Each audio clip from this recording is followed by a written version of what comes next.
Assalamu alaikum. Welcome to my YouTube channel, Knowledge for Students. Students, today we are starting class number 22. And in today's class, we are going to talk about part 2 of present indefinite. Present indefinite का part 1 हमने पिछली class में पढ़ा था और आज की class में हम present indefinite का दूसरा पार्ट पढ़ने जा रहे हैं. So students, क्लास शुरू करने से पहले अगर अभी तक आप लोगों ने मेरे चैनल को सब्सक्राइब नहीं किया तो प्लीज सब्सक्राइब के बटन पे क्लिक कर दें. और अगर आपको मेरी वीडियोस पसंद आ रही हैं तो प्लीज जरूर लाइक के बटन पे क्लिक करो यार. और अगर आपको सीखने को मिल रहा है इन क्लासेस से तो अपने दोस्तों के साथ भी शेयर करें ताकि ये नॉलेज सिर्फ आप तक महदूद ना रहे बल्कि उन तक भी पहुंच सके. और अगर आपको कोई मसला मसाइल हो रहा है तो प्लीज कमेंट्स बॉक्स में जाके जरूर कमेंट्स करें. तो चलें गाइस, हम स्टार्ट करते हैं पार्ट 2 प्रेजेंट इंडेफिनिट का.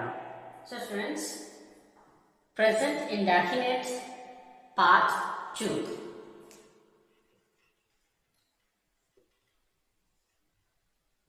ये क्या है इसका पार्ट 2, राइट.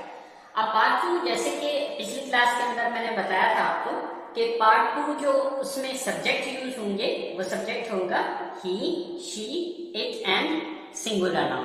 अच्छा, इसकी डेफिनेशन, इसकी पहचान सब कुछ सेम वैसे ही है जो कि आप पिछली क्लास में पढ़ चुके हैं.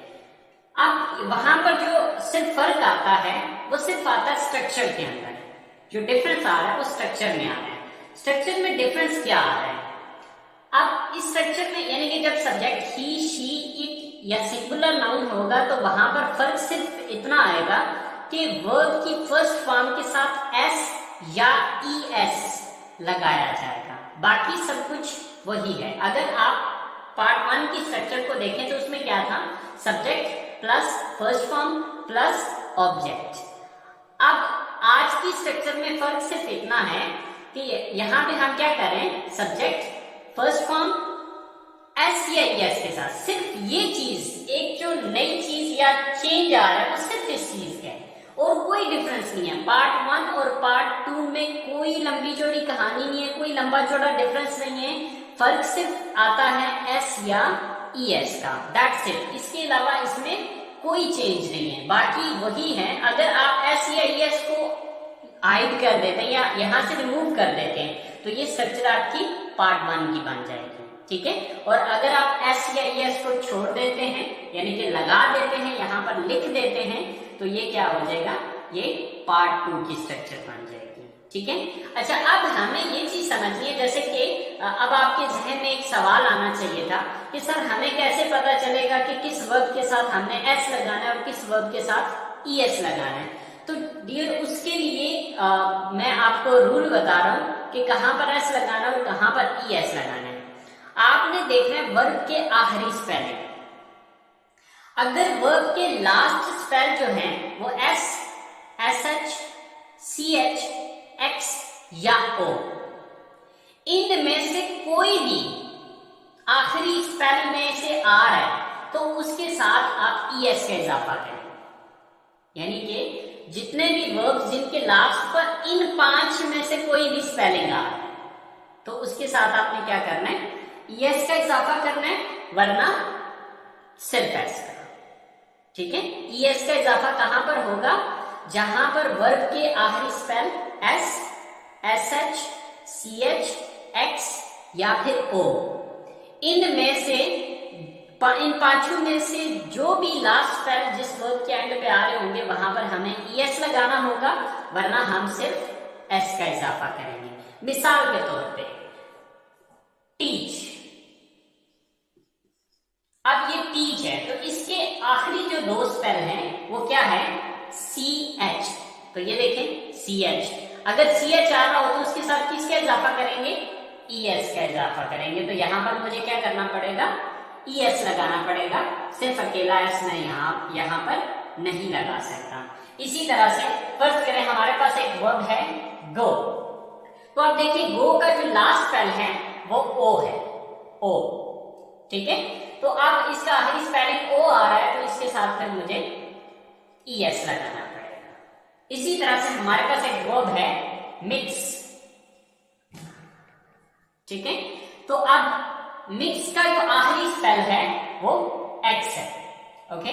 सो अब मुझे यहां पर ईएस का इजाफा करना पड़ेगा जब सब्जेक्ट ही, शी, इट या सिंगल नेम, सिंगुलर नाउन का मतलब होता है एक नाम, ठीक है। सो एक नाम जब होगा तो उस सूरत में एस या ईएस लगाना पड़ेगा। अच्छा, अब ये तो हमने सारे ईएस वाले देखे, एक दो हम देख लेते हैं जहां पर हमने सिर्फ एस लगाना है। मिसाल के तौर पे हमारे पास जो नेक्स्ट वर्ब है वो है वर्क। अब देखिए वर्ब के एंड पे इन 5 में से कोई भी नहीं है, ना एस है, ना एस एच है, ना सी एच है, ना एक्स है, ना ही ओ है। तो यहां पर मैं ई एस का इजाफा नहीं बल्कि सिर्फ एस का इजाफा करूंगा। तो आज इसको WORKS वर्क्स कर दूंगा, ठीक है। सेम लाइक दैट, फर्स्ट करें हमारे पास एक वर्ब है रेन, यानी कि बारिश होना। तो अब इसके एंड पे इन 5 में से कोई भी नहीं आ रहा, तो मैं सिंपल एस लगाऊंगा। तो आई होप सो आपको इस एस या एस वाले चक्कर की समझ आ गई होगी। तो चले हम सेंटेंसेस बना के देखते हैं कि हम इसके सेंटेंसेस किस तरह से बनाएंगे। सो स्टूडेंट्स, आयशा अपना वक्त जाया करती है। सो यहां पर सब्जेक्ट क्या है? आयशा।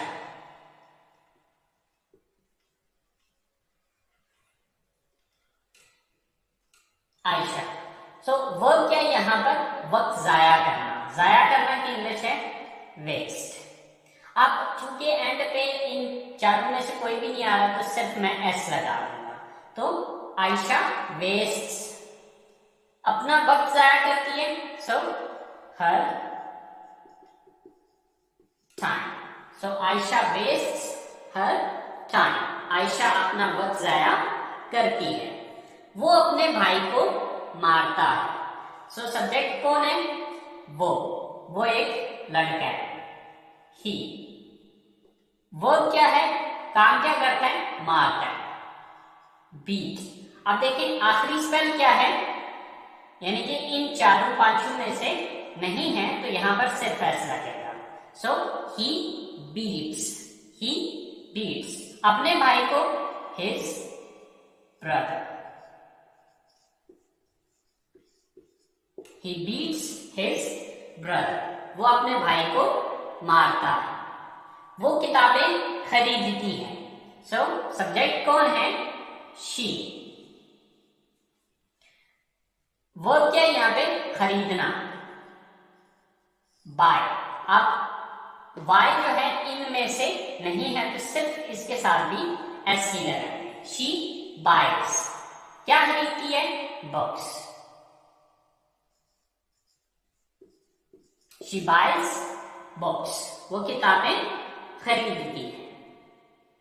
तो स्टूडेंट्स, अगर यहाँ पर कोई भी ऐसा वर्ब आ रहा होता जिसके आखिरी स्पेल इन में से कोई एक होता तो उसके साथ फिर मुझे ईएस लगाना पड़ता। मिसाल के तौर पे चले मैं एक एग्जांपल ले लेता हूँ। जैसे कि हमारे पास एक सेंटेंस है कि वो कॉलेज जाती है। वो कॉलेज जाती है। So she go. अब देखिए इसके आखिरी स्पेल क्या है? ओ है, तो इसके साथ फिर मुझे ईएस लगाना पड़ेगा। So she goes to college. She goes to college, वो कॉलेज जाती है। सो स्टूडेंट्स, ये हमारे इसके पॉजिटिव सेंटेंसेस हैं। आई होप सो अब आपको इसकी समझ आ चुकी होगी। तो चलें अब हम इसके नेगेटिव्स को देख लेते हैं। सो फ्रेंड्स, नेगेटिव सेंटेंसेस बनाने के लिए अब इसकी स्ट्रक्चर क्या होगी?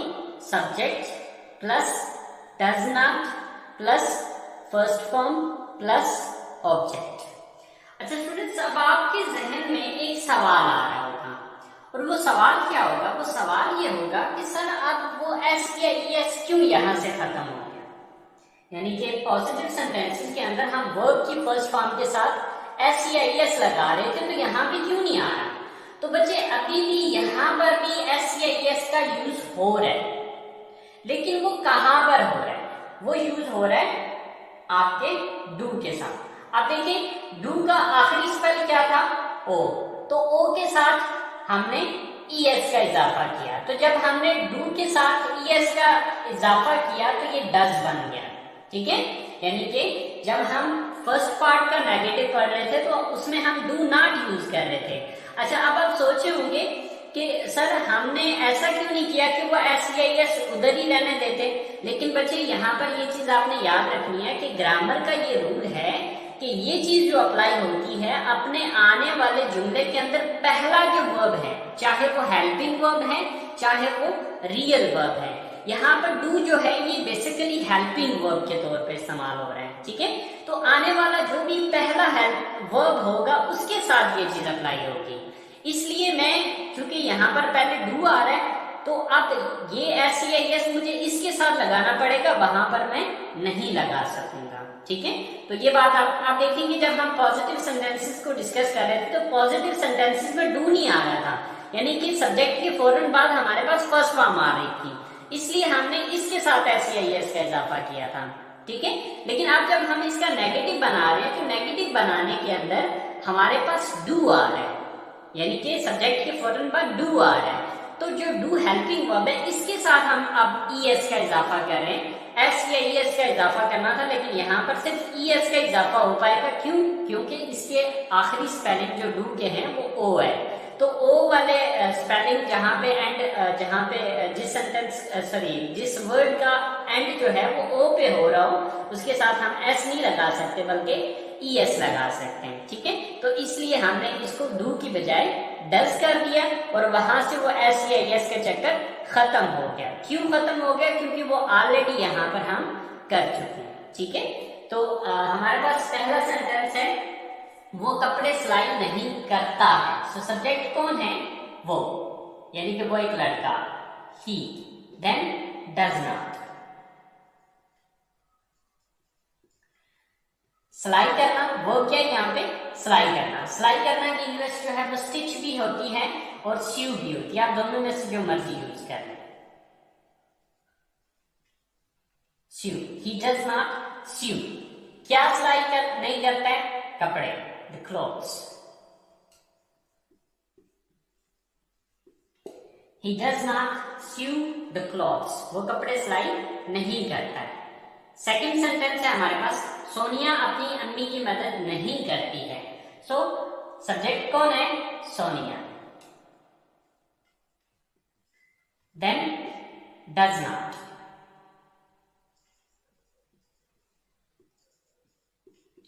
वर्ब क्या है यहाँ पे? मदद करना, help. Sonia does not help, किसकी मदद नहीं करती? अपनी अम्मी की, her mother. So, Sonia does not help her mother.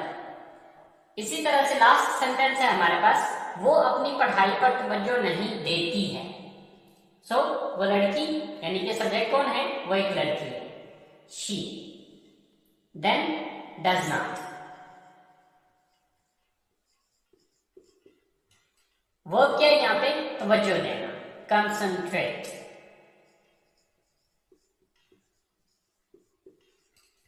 She does not concentrate। किस पर तवज्जो देने की बात हो रही है? अपनी पढ़ाई, her studies। So she does not concentrate on her studies। She does not concentrate on her studies। वो अपनी पढ़ाई पर तवज्जो नहीं देती है। So students, I hope so आपको डू और डज का चक्कर समझ में आ गया होगा कि ये डज कैसे बना या किस वजह से बना, ठीक है। तो ये चीज याद रखनी है कि डज कहां पर आएगा? जब सब्जेक्ट ही, शी, इट या सिंगल नेम होगा तो वहां पर आपने डज नॉट लगा देना है। सो स्टूडेंट्स, ये हमारे नेगेटिव सेंटेंसेस हैं और अब हम इसके लास्ट सेंटेंसेस पढ़ते हैं, इंट्रोगेटिव सेंटेंसेस। तो जैसे कि इंट्रोगेटिव सेंटेंसेस का आपको ऑलरेडी पता है कि नेगेटिव के अंदर जिस लफ्ज के बाद नॉट लगाया हुआ है उसी लफ्ज को उठा के जुमले के शुरू में ले आना है। तो यहाँ पर हमने नॉट किसके बाद लगाया था? डज के बाद। तो इसी डज को उठा के सेंटेंस के शुरू में लगाएंगे तो ये इसका इंट्रोगेटिव बन जाएगा। तो चलिए देखते हैं इसके interrogative sentences. So friends, interrogative sentence बनाने की स्ट्रक्चर क्या है? First of all does, then subject, then first form of the verb and then object and at the end there is a question mark. So हमारे पास सबसे पहला sentence है, क्या वो मोबाइल फोन मरम्मत करता है? सो सबसे पहले डज, देन सब्जेक्ट कौन है? वो, यानी कि वो एक लड़का है। डज ही, वो क्या यहाँ पे मरम्मत करना, mobile phone repair. Does he repair, मरम्मत करना की इंग्लिश क्या होती है? रिपेयर। डज ही रिपेयर, क्या रिपेयर करने की बात हो रही है? Mobile phone.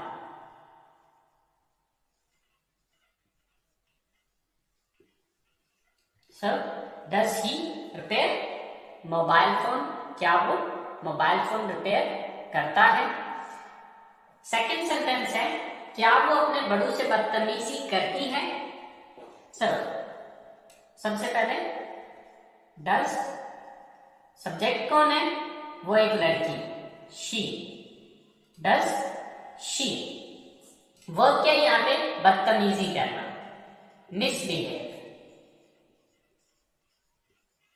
Does she misbehave, किसके साथ मिसबिहेव करती है? अपने बड़ों के साथ,